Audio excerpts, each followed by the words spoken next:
collaboration with the Cyprus Mail. This is the Cyprus News Digest with Rosie Charalambous.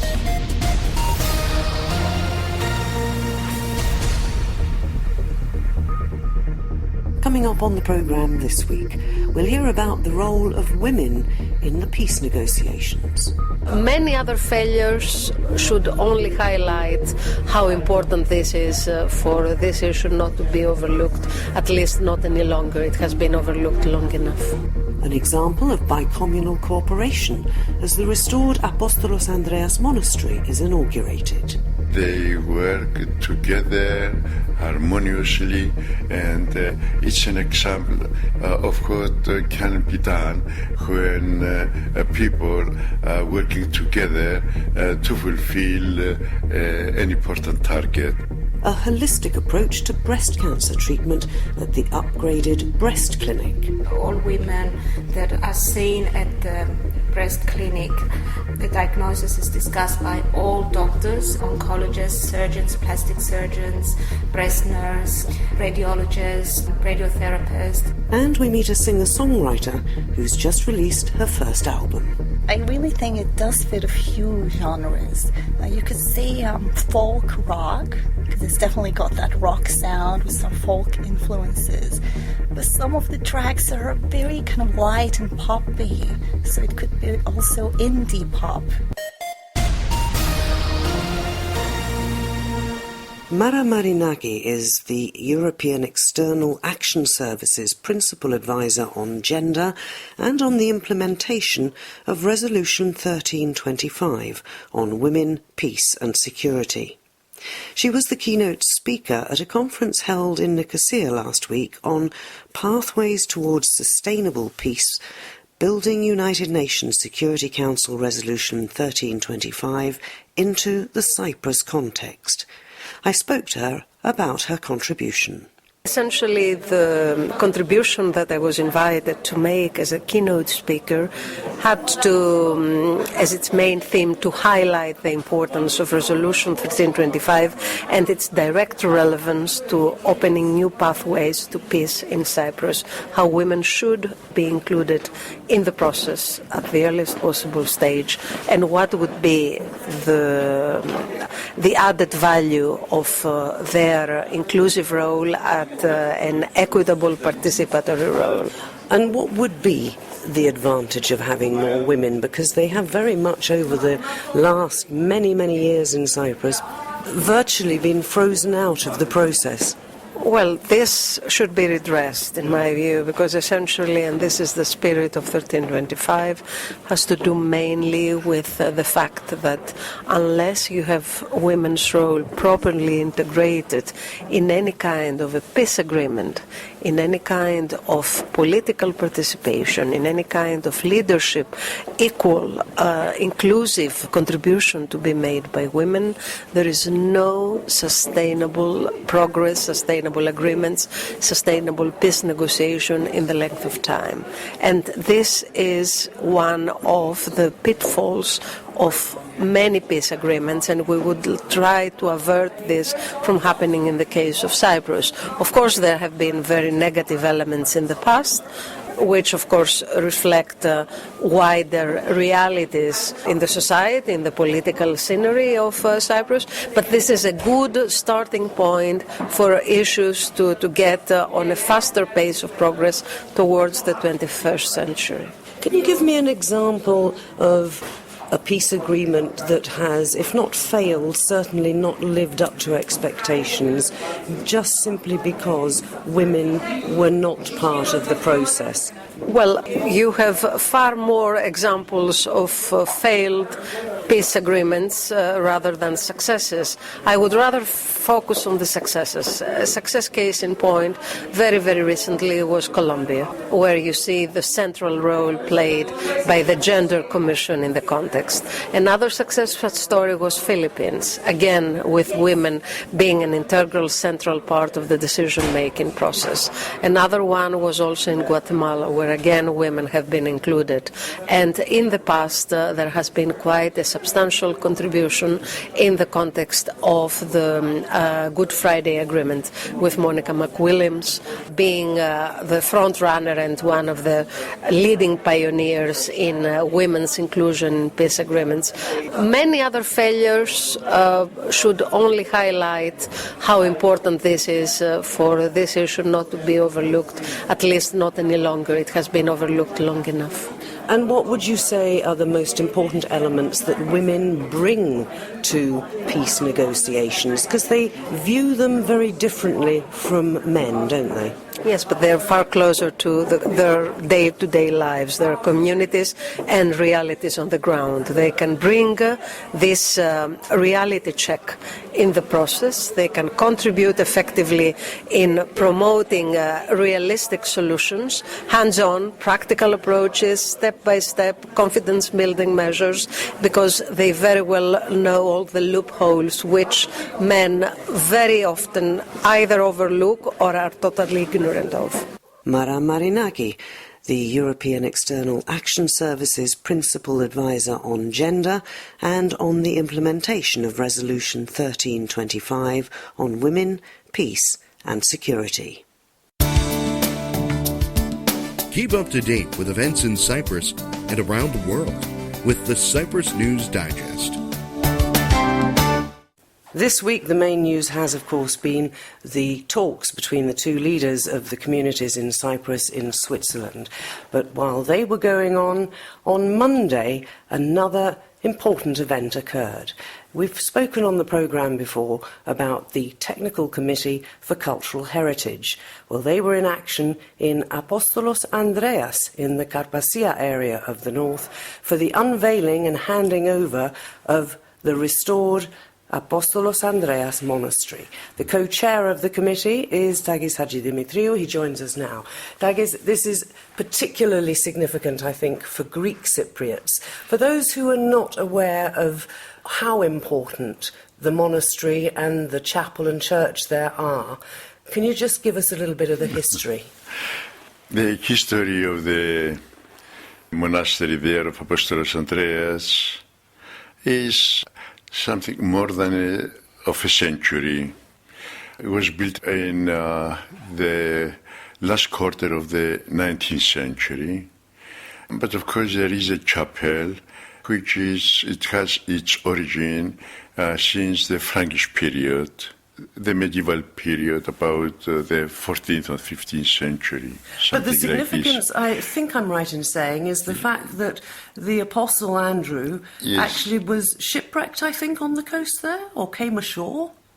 Yes, there is the legend. The legend is that it's going back to the early years of Christianity, that Apostolos Andreas was passing by and that he has been at the shore there in the Cape, and he actually created the spring there of the spring, and he drew water, they collected water, the sailors, and they continued to sail.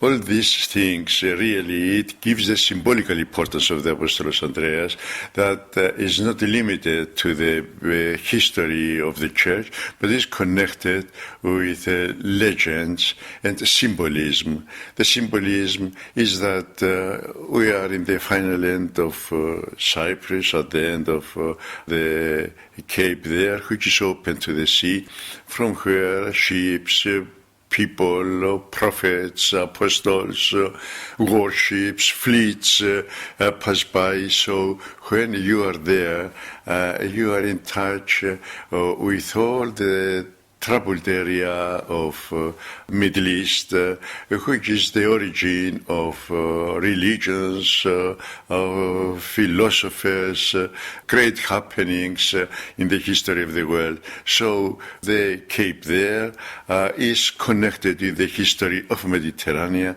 and of the history of the world, I can say, that it gives to the landscape, the place there and the monastery, a great symbolism. That is the reason I think that the restoration of the monastery has such an impact among the people, and more, and even more than among the people of Cyprus, and even I can say internationally, because it was great interest by international news media and people coming from abroad. So I think that, yes, the inauguration we had last Monday, it was a great event, a historical event, I can say. So there's still the holy water at that spring, which is right on the venue. Yeah. But I know this was only one phase, because there are several buildings in the complex. So you've got more work still to do, I think. Yeah. How is that going to continue? What's next? Yes, the spring, the medieval chapel is behind the spring, and this will be the second phase in our project, and early January 2017 tenders will be asked for the restoration of the medieval chapel and the nearby building, and of course some works will happen in the environment of the monastery. So in 1.5 year time, the whole complex of the monastery will be fully restored. The main part of the monument has been received by the technical committee last Monday. And that includes, of course, the iconostasis, which I believe was also restored, yes. and is a very special part of the whole Yes, complex. it is. The work has been done, really, it's great. The conservators, they have done wonderful work on the icons and the iconostasis and the ambon over there. And the whole monument, the whole church has been completed, because it has not finished the northern annex of the church, which has been completed now. So the whole church and the monument, it has now a harmony, and is wonderful in this wonderful landscape, and aesthetically it gained a lot with this completion which took place now. And I guess that on St. Andrew's Day, yes, there will be a huge service there. Already I'm receiving now telephone calls from the people which they want to go now and visit the monastery. But St. Andrew's Day, 30th of November, the crowds will be there, thousands of people. Really, I don't know how many people will be there, but it will be something which will be impressive. And we should say that since we started by talking about the negotiations that are ongoing for the reunification of the island, this in itself was a form of reunification, because both Turkish Cypriot and Greek Cypriot builders and workmen and artisans worked together to bring about this restoration. You're right. It's the symbolism it has is extended more than that of history, religious tradition, and it goes to the cooperation between Greek and Turkish Cypriots. The committee take eagerly, without any difficulty, the decision to proceed with the church. It is funded by the church and FGAF. The contractors, it's a joint venture of contractors of a Greek and a Turkish Cypriot. Technicians, workers, both Greek and Turkish Cypriots, and conservators, the same thing, and they work together harmoniously, and it's an example of what can be done when people are working together to fulfill an important target. And this is something we have to consider it. Every decision taken in the committee is materialized if this can happen, and I think can be done, and in other committees and on other decisions of the leaders, then perhaps we can have a bright future. It's an indication of a new beginning, a new chance in the history of Cyprus. If they succeed in Switzerland to come to a conclusion, I think that the people are ready for a new start with the experience of the past.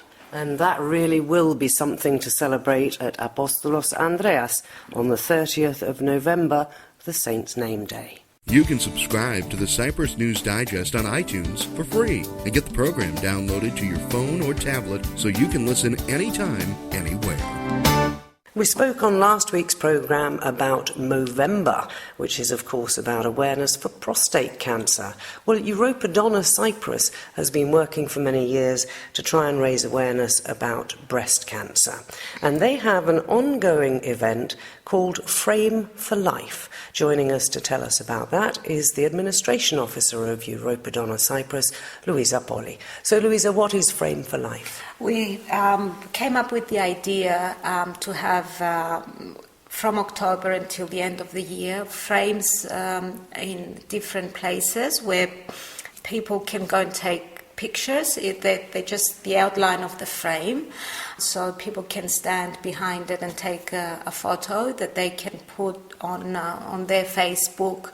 It's called Frame for Life, and it's to raise awareness for breast cancer. And you've just had your annual march as well. Tell us a little bit about that and the figures here in Cyprus. Are things getting better? It was the 11th pink walk with the pink silhouettes. It started 11 years ago. We adopted the pink silhouettes from the Australian Breast Cancer Network. Each year we have more and more people attending. The numbers, they don't differ from other countries. Every year we have a small increase, and that's, I think, because of the awareness that we raise throughout the year. So a lot of women, they go and have the breast checked, they have more mammograms, so the numbers that are increasing, it's because of the awareness, that people are more aware and they go and have the breast examination. And of course, the breast cancer clinic at the General Hospital has just been refurbished, and I think it's going to cooperate closely with the Bank of Cyprus Oncology Centre. So tell us a little bit about that. Is the outlook better for people who are diagnosed with breast cancer? Well, the breast clinic at the General Hospital was working, but it has been refurbished recently with money that we have raised as Europadonna. We tried to make it as more women-friendly as possible.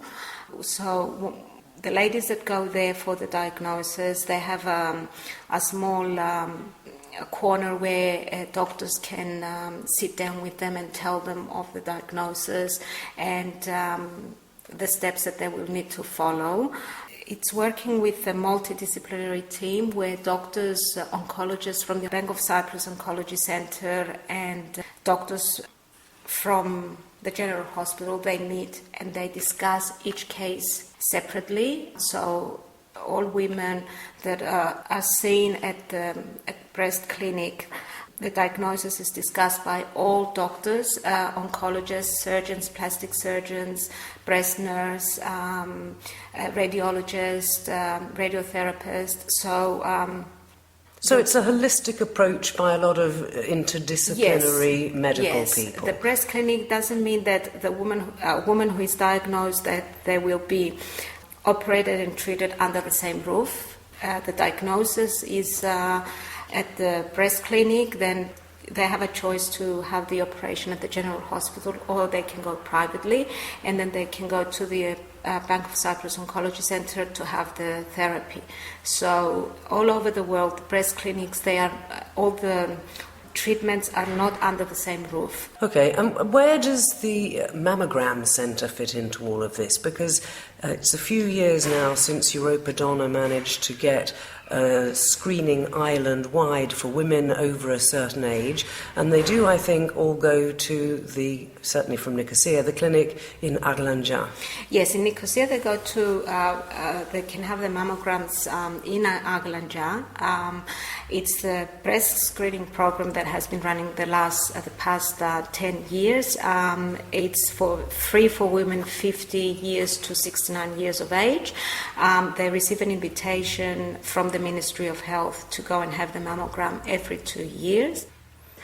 And once they are diagnosed, they will be seen at the breast clinic. So they are referred from the screening program. If there's a problem with the mammogram, they will be referred to the breast clinic where the doctors will see her to have all the checkups and biopsies done. And let's finish with the awareness once again. Until the end of the year, where can people who want to support the work you're doing go and take their photos in these frames and upload them to Instagram and Facebook and all the other social media? There's frames displayed in at beauty line stores, in Marks and Spencer's, and here at the Nicosia house of Europadonna. So it's looking better for patients who are diagnosed with breast cancer here in Cyprus, an upgrade to the clinic at the General Hospital, a holistic approach from the medical profession, and your chance to take your photo and post it on social media to continue that awareness raising. This is the Cyprus News Digest with Rosie Charalambous. It's always rather nice to meet upcoming young talent. Ada Gaverian is a singer-songwriter, better known as Ada G, and her first album has just been released, Ada and the Stolen Moon. She joins us to tell us about her life as a singer-songwriter, and I guess, Ada, we ought to start with the fact that actually you're an accountant. That's true. I do work as an accountant. And I have to say, in many ways, it's an interesting job. And I don't have any complaints. It's a job that's good working hours, great colleagues. And it also, in a way, it facilitates me to do my dream job, as I say, which is my hobby, singing and music. Have you always been into music and singing? Yeah, always. I've always been musical. Ever since I was a kid, I would just pick up melodies really quickly.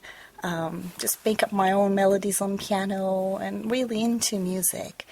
But it's only recently, the past few years or maybe decade, that I've taken it more seriously. So tell us about the songs, how you came to write them, what they mean to you. Well, each song is different. With some songs, it's like it just comes to you out of the blue, sit on the piano, and most of the song is just written in 5-10 minutes, and then I just tweak it a little bit.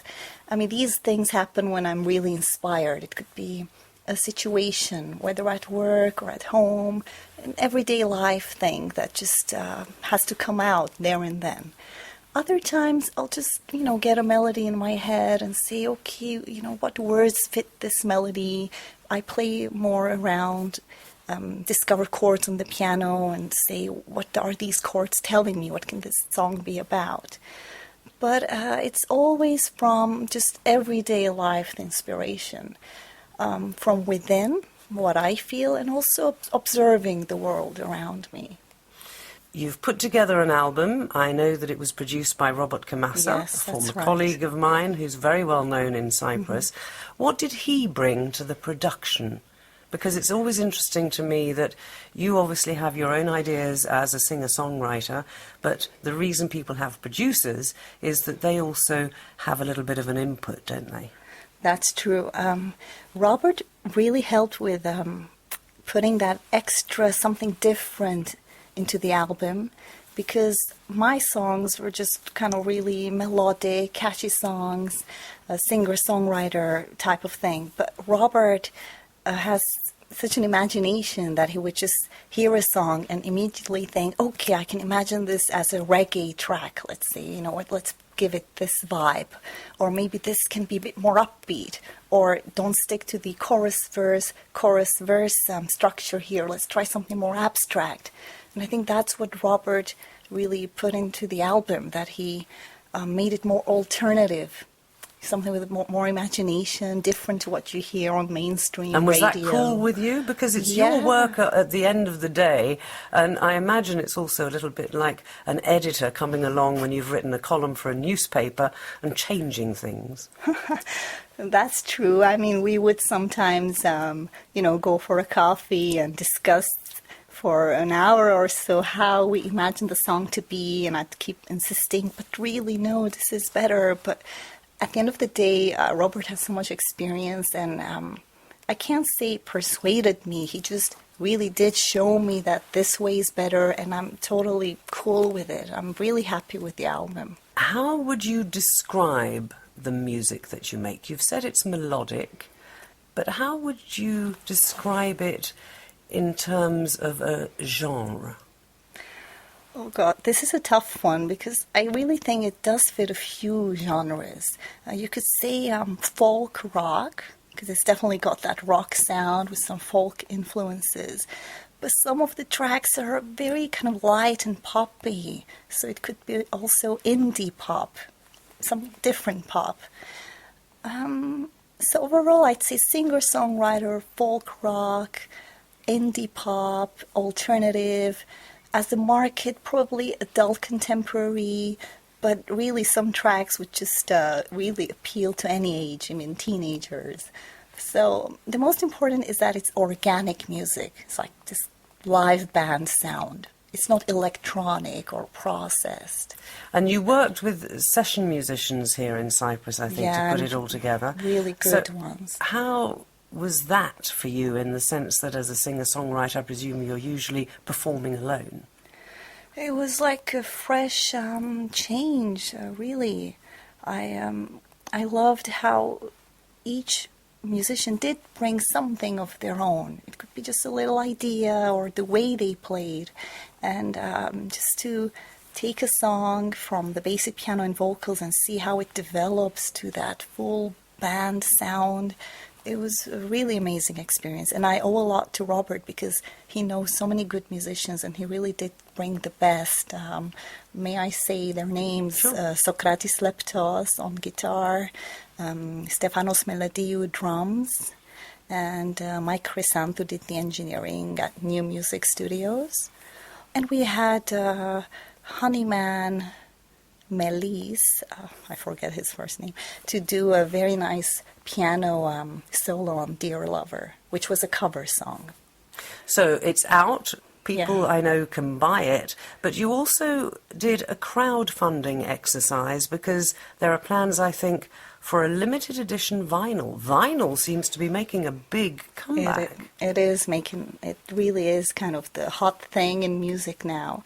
And that's why we thought, let's just do 200 vinyls, limited edition, all numbered.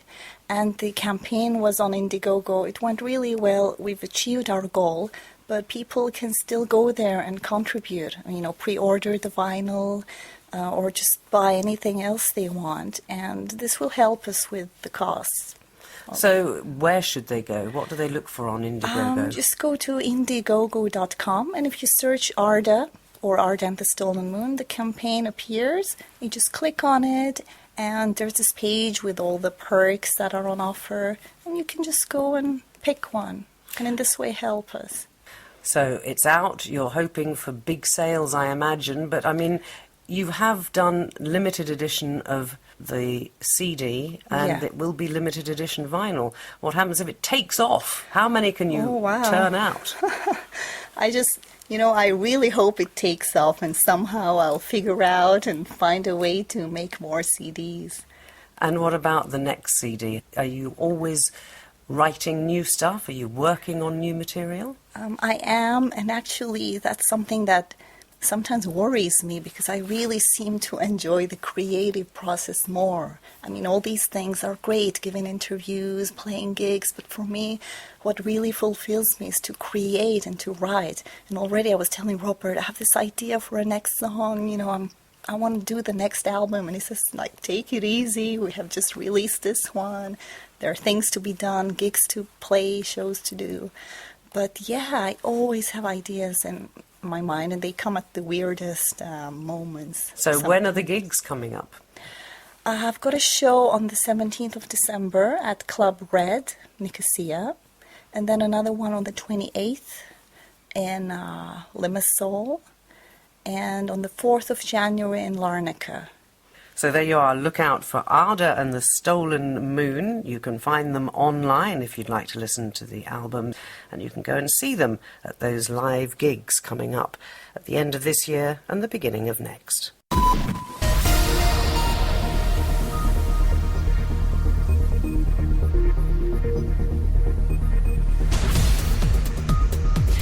Well, that about wraps up this edition of the Cyprus News Digest. Many thanks for your company. Hope you'll join me next week. Till we meet again, take care and God bless. Bye-bye now.